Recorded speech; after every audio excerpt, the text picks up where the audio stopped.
A palavra de Deus destaca a importância do crescimento espiritual. No entanto, quando enfatizamos o elemento prático da vida cristã, nós precisamos mais do que saber que existe o tal crescimento espiritual, é entender alguns elementos que estão associados a ele. Por exemplo, o apóstolo Pedro diz que nós temos que desejar o crescimento. Também a Bíblia nos mostra a necessidade de uma interação da nossa parte, como a devida alimentação, para que o crescimento seja de fato experimentado. E é a respeito disso que nós queremos falar hoje. Fique comigo e nos próximos minutos nós vamos entender um pouco mais o que a palavra de Deus nos ensina sobre isso.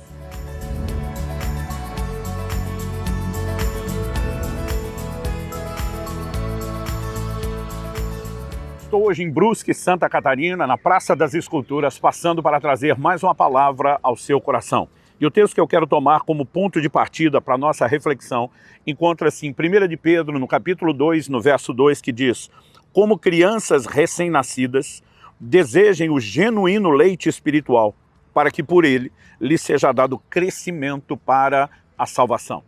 Nós precisamos entender que a salvação é um processo.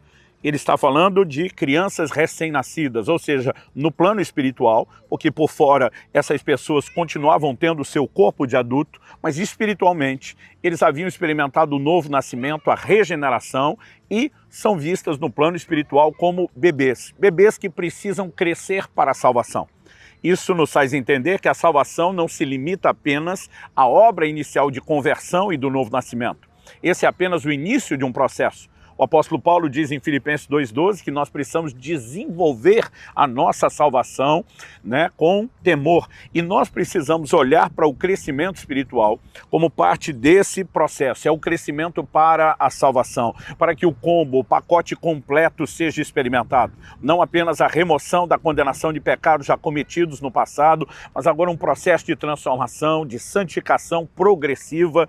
E a ideia de crescimento espiritual, ela não apenas existe, mas ela precisa ser entendida.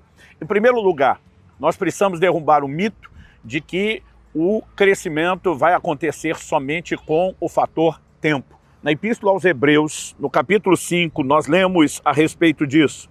Quando o autor, no verso 11, diz assim: a esse respeito, temos muitas coisas a dizer, coisas difíceis de explicar, porque vocês ficaram com preguiça de ouvir. Outra tradução diz: se tornaram tardios em ouvir. Verso 12, pois quando já deveriam ser mestres, levando em conta o tempo decorrido, vocês têm novamente necessidade de que alguém lhes ensine quais são os princípios elementares dos oráculos de Deus.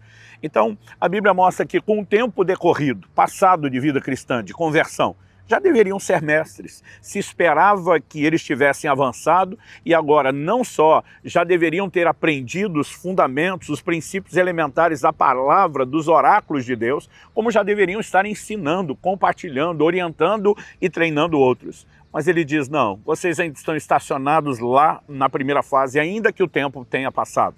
Então, embora a gente costuma dizer, e já enfatizamos isso em outros vídeos que falamos sobre maturidade, que não existe crescimento e amadurecimento sem tempo, só o tempo sozinho não nos conduzirá a esse lugar. Porque, embora ele não vá acontecer sem tempo, porque ele requer processos e esses processos envolvem o tempo, nós precisamos entender que só o tempo não é suficiente. Isso requer de nós participação, interação. É por isso que, em primeiro lugar, o apóstolo Pedro diz que nós precisamos desejar o crescimento para a salvação. Porque se não há um anseio, se não há a compreensão da sua importância, se não há o desejo de experimentar, não haverá da nossa parte as ações necessárias que vão nos conduzir a esse processo.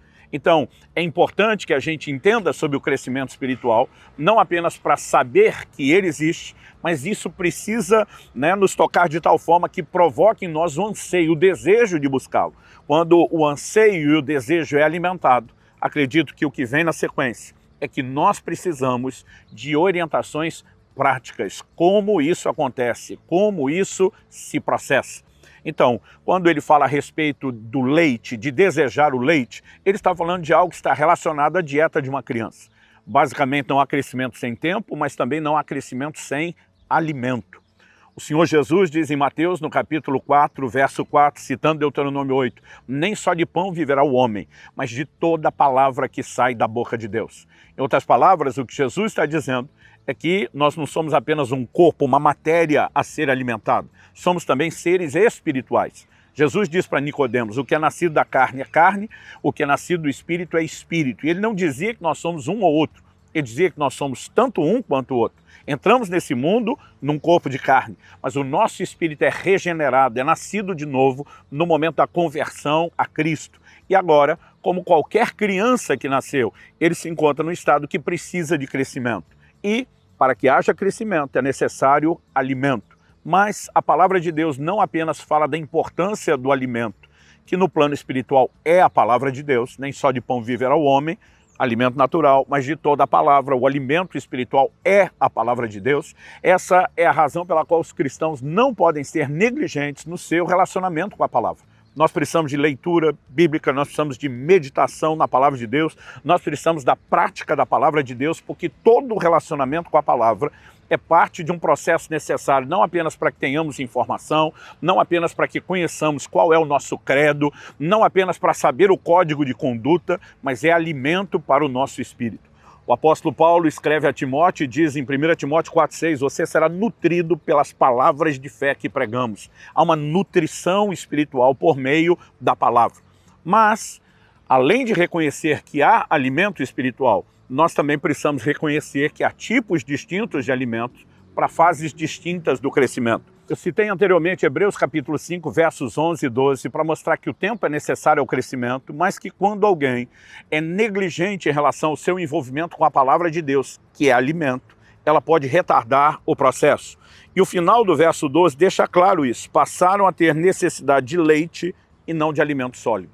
Agora, a carta, aos Hebreus usa a mesma alegoria empregada pelo apóstolo Pedro. Leite. Leite é o que? Alimento para criança. Ele diz no verso seguinte, o 13, ora, todo aquele que se alimenta de leite é inexperiente na palavra da justiça, porque é criança. Mas o alimento sólido é para os adultos, para aqueles que, pela prática, têm as suas faculdades exercitadas para discernir não somente o bem, mas também o mal. Então ele fala de adultos ingerindo alimento sólido e crianças sendo alimentadas à base de leite. O apóstolo Paulo também fala a respeito da mesma coisa quando escreve aos Coríntios. Em 1 Coríntios, capítulo 3, ele diz nos versos 1 e 2, eu, porém, irmãos, não pude falar a vocês como a pessoas espirituais, e sim como a pessoas carnais, como a crianças em Cristo. Eu lhes dei leite para beber. Não pude alimentá-los com comida sólida, porque vocês ainda não podiam suportar, nem ainda agora podem, porque vocês ainda são carnais. As expressões espirituais e carnais aqui empregadas fala de pessoas, espirituais são aqueles que já são governados pelo Espírito, um Espírito que é fortalecido pela palavra de Deus, que é amadurecido não apenas por informação, mas por um nível de entendimento que molda não apenas a mentalidade, mas através disso, como diz Romanos 12, transformai-vos pela renovação da vossa mente, muda também o nosso comportamento, a nossa conduta. A palavra de Deus é o nosso alimento para crescer, é a base do processo de transformação. E quem é experiente na palavra da justiça, como lemos em Hebreus, ele só se torna experiente não apenas pela leitura, mas também pela prática, pela correspondência àquilo que recebe.